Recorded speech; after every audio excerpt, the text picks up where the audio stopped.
The Spectrum Sports Desk is brought to you by Spectrum Mobile. Go to SpectrumMobile.com today.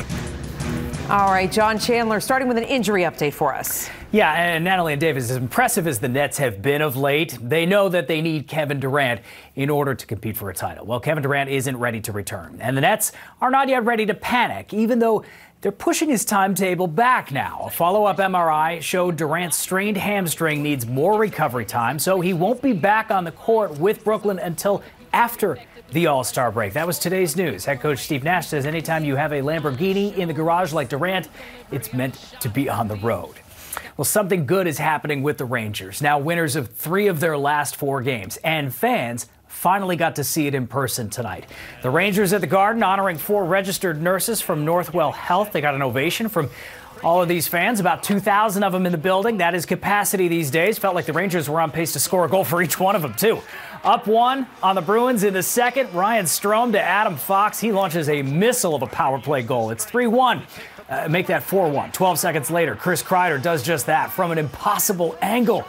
Another helper for Strome, who also had a goal in his 3-point night. Rangers blast the Bruins for a 6-2 win in front of 20,000, or at least what felt like 20,000.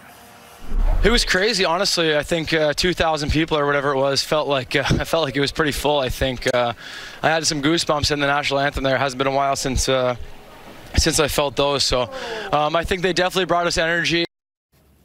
All right, to baseball. The Yankees open Grapefruit League play Sunday against the Blue Jays. And, you know, we've heard a lot of players like Gary Sanchez talk about getting back to their best forms this year. Well, that includes Gleyber Torres. GM Brian Cashman thinks the shortstop was kind of out of shape in 2020. Gleyber says he feels more like his 2019 self in 2021.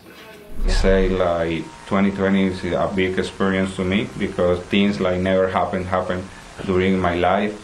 And I take that. I mean, it's part of the life, and just take the bad things and good things, and just try to fix things like that. And 2021 is gonna be great. I mean, I feel good.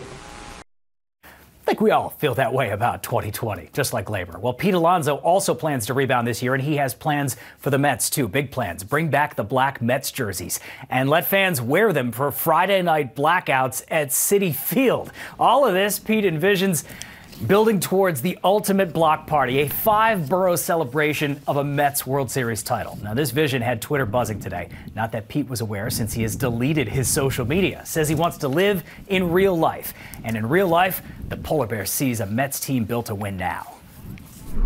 We have to come together, and we got to prove that on the field. I think that we can, and I think that every single guy in that clubhouse thinks so.